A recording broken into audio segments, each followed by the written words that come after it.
Olá, meu amigo da TV Novo Tempo, que bom falar com você mais uma vez, que bom falar com você da internet também, nesse dia em que estamos começando o livro de Lamentações, capítulo 2. Lamentações, como a gente já sabe, tem 5 capítulos, é um livro curto, hoje o capítulo 2. Aqui temos algumas lições espirituais, como em todos os capítulos da Bíblia, para a gente hoje. E por isso nós vamos orar, para que Deus nos abençoe, nos mostre essas lições espirituais e fale com a gente. Eu quero agora também lembrar você, se você quiser nos acompanhar no Facebook, no Twitter ou no Instagram, está convidado, o endereço é o PR Evandro Fávero. Agora você pode também solicitar um estudo bíblico gratuitamente. A gente vai mandar para você com o maior prazer através do site novotempo.com. Tudo bem? Vamos orar então? Querido Pai, que bom estarmos aqui para estudarmos a Tua Palavra e a gente agora quer ouvir a Tua voz. Então fala o nosso coração, mais uma vez pedimos em nome de Jesus. Amém. Vamos lá, Lamentações 2. Aqui Jeremias lamenta a miséria de Jerusalém e se queixa a Deus. Sabe, eu fico assim impressionado com os profetas da Bíblia. E os escritores, Davi fazia assim, Jeremias, Asaf, outros, quando eles reclamam, não de Deus, mas reclamam para Deus da situação que às vezes eles passam. Então, quando estão passando por problemas, por lutas, por dificuldades, por aflição, quando gostariam de ver as coisas avançando e as coisas não avançam, quando são mal compreendidos, quando são perseguidos por transmitir a mensagem do Senhor, muitos deles às vezes abrem o coração para Deus, pedem até a morte dos inimigos e vingança. Eles deixam extravasar toda a humanidade do seu coração para Deus, porque eles são amigos de Deus. Então conversam com Deus como a gente faz com um amigo nosso. Então abrimos o coração, falamos o que está dentro da nossa cabeça, falamos aquilo que está nos incomodando. E um amigo terrestre, ele pode muitas vezes, vai nos ouvir, mas nem sempre vai poder nos ajudar. Agora, Deus, além de nos ouvir, Ele também pode nos ajudar. E às vezes a sua ajuda é resolvendo o problema, às vezes a sua ajuda é dando-nos paz de coração, às vezes a sua ajuda é dando para a gente sabedoria, para que a gente possa enfrentar o problema. Não sei, mas Deus sabe o que é melhor para nós. Então, assim como Jeremias, que a gente possa ter a coragem de abrir o coração para Deus. Só que para isso nós precisamos desenvolver uma amizade com Ele a cada dia, através da comunhão. E quando falo comunhão, me refiro à oração, à leitura da Bíblia, esse momento com Deus a sós que Deus espera que a gente tenha cada manhã, ok? Então, vamos dar uma lida aqui hoje nos versos 1 a 4. Vamos junto então, ó. Aqui diz assim, ó: como o Senhor cobriu de nuvens na sua ira a filha de Sião, precipitou do céu a terra, e a glória de Israel não se lembrou do estrado dos seus pés no dia da sua ira. Devorou o Senhor todas as moradas de Jacó, e não se apiedou, derrubou no seu furor as fortalezas da filha de Judá, lançou por terra e profanou o reino e os seus príncipes. No furor da sua ira, cortou toda a força de Israel, retirou a sua destra de diante do inimigo, e ardeu contra Jacó como labareda de fogo, que tudo consome ao redor, e entesou seu arco qual inimigo, firmou sua destra como adversário e destruiu tudo que era formoso à vista, derramou seu furor como fogo na tenda da filha de Sião. É uma linguagem um pouquinho, diferente, um pouquinho estranha para nós hoje, nos nossos dias.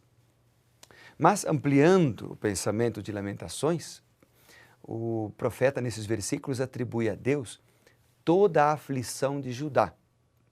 É interessante, Deus, você fez isso, você fez aquilo, você fez isto. E às vezes a gente fica pensando, será que Deus ocasionou o sofrimento do povo? Será que Deus é que queria que o povo sofresse? Será que Deus foi o autor das maldades que aconteceu na vida do povo sobre eles?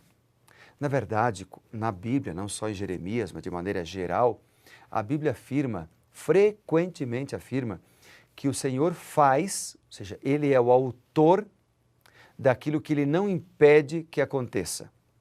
Desta forma, o profeta enfatiza a natureza ética da angústia de Judá. É interessante, né? Porque, por exemplo, acontece uma tragédia entre o povo de Deus porque eles foram dominados pelo inimigo. E então a Bíblia diz assim: Deus dominou o seu povo utilizando Babilônia, por exemplo.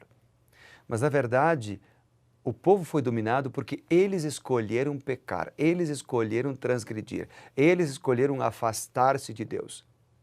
Então, como resultado, perderam a proteção do Senhor e foram dominados. Mas a linguagem bíblica diz: Deus é quem fez isso, porque na mente do profeta, Deus está por trás do pano de fundo. Ele é o comandante de todas as coisas. Então, ele é identificado como o autor daquilo que ele não impede que aconteça. Entendeu? Então, no verso 4, o profeta diz que Deus entesou o arco como um inimigo. O Senhor não era inimigo de Judá. Por utilizar os inimigos dos judeus para castigá-los, Deus lhes parecia um inimigo, já que os seus juízos foram derramados para que o povo pudesse se voltar para ele. A destra de Deus não apenas cessou de proteger o povo de Judá, mas é também retratada como estando ativamente voltada contra eles. É interessante, né? O povo havia decidido chegar nessa situação.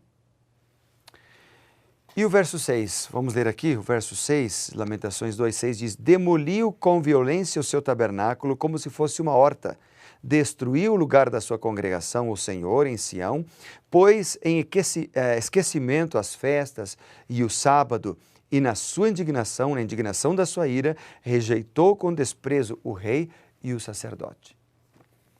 Então, o verso 6 é um retrato triste das consequências do pecado.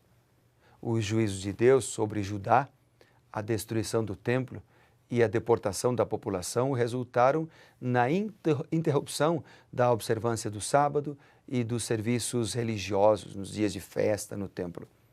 O profeta descreve as condições como se elas existissem do ponto de vista de uma cidade arruinada. Veja, o profeta não sugere nunca que Deus propôs a cessação da observância do sábado por seu povo. O que ele está dizendo é que, como o seu povo seria deportado para o exílio, lá eles não teriam mais as cerimônias religiosas, lá eles não teriam mais condições de observar o sábado como aqui eles tinham, tudo porque o povo decidiu afastar-se de Deus. No verso 17, o profeta, por exemplo, lembra que muitos séculos antes Deus alertou Israel acerca das calamidades que eles sofreriam se eles continuassem desobedecendo. Lá em Levítico 26, em Deuteronômio 28, fala sobre isso.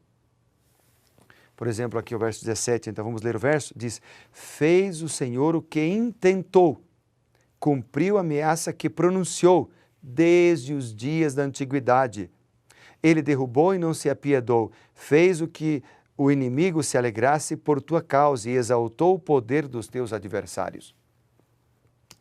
Então aqui apresenta nada mais, nada menos do que um cumprimento de uma profecia que Deus já havia feito. Se o povo se afastasse, se o povo andasse longe de Deus, se o povo largasse a mão do Senhor, eles seriam condenados, eles sofreriam as consequências da sua própria escolha.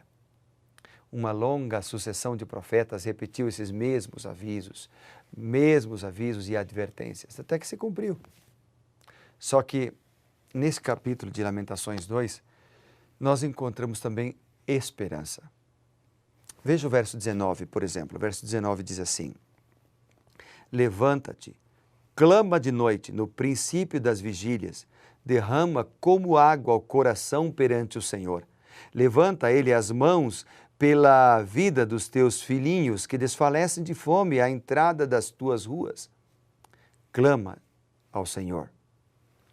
Nos tempos do Antigo Testamento era comum aos judeus dividir a noite em 3 partes, porque aqui fala assim: eu clamo ao Senhor no princípio das vigílias. Os judeus, eles dividiam em 3 partes, ou vigílias, o dia. A primeira, do pôr do sol até aproximadamente umas 10 horas, a vigília média. Depois, das 10 horas até aproximadamente 2 horas da manhã, a vigília, chamada Vigília da Manhã. Êxodo 14, por exemplo, 1 Samuel 11:11 fala disto. E depois das 2 horas da manhã até o nascer do sol. Então, nesse versículo, o pensamento parece ser que durante a noite, na escuridão, tarde da noite e nas primeiras horas da manhã, quando todos dormem profundamente, o povo de Jerusalém é chamado das suas camas para buscar o Senhor. Em situação extremamente adversa, o povo é chamado para buscar o Senhor. Nós precisamos aprender a buscar a Deus em tempo de bonança, para que sejamos fiéis no tempo de luta. Seguindo o exemplo de Jesus. Por exemplo, lá em Lucas, no capítulo 22, nós lemos sobre isto. Lucas, capítulo 22, aqui está o exemplo de Cristo. Vamos ver ali? Lucas 22. Veja o que diz a palavra de Deus aqui, ó. No versículo 44, diz a Bíblia: e estando em agonia, ele orava mais intensamente. Quanto mais agonia, mais ele orava. Quanto mais sofria, mais ele orava. Quanto mais pressionado era Cristo no dia de Getsemane, mais ele orava. Por quê? O versículo 39 tem a resposta. Saindo foi como de costume para o Monte das Oliveiras. Jesus tinha o costume de orar. Ele não orava só no momento da pressão, ele não orava só no momento da dor, ele orava sempre. Por exemplo, em Mateus, capítulo 14, verso 23, em Marcos, capítulo 1, verso 35, em Marcos, capítulo 6, versículo 46, em Lucas, no capítulo 6, verso 12, em Lucas, no capítulo 9, verso 28, são todos textos que mostram que Jesus orava sempre, não só no momento de aflição, de dor ou de angústia. E por isso, quando ele teve angústia, ele conseguiu orar e buscar a Deus intensamente. Vamos seguir esse exemplo? Então vamos começar orando agora. Pode ser? Querido Pai, ajuda-nos a orar sempre, para que quando vierem os problemas ou lutas, estejamos firmes e sejamos fiéis ao Senhor. Nós oramos em nome de Jesus. Amém. Que Deus te abençoe, seja revivado por sua palavra. Abraço.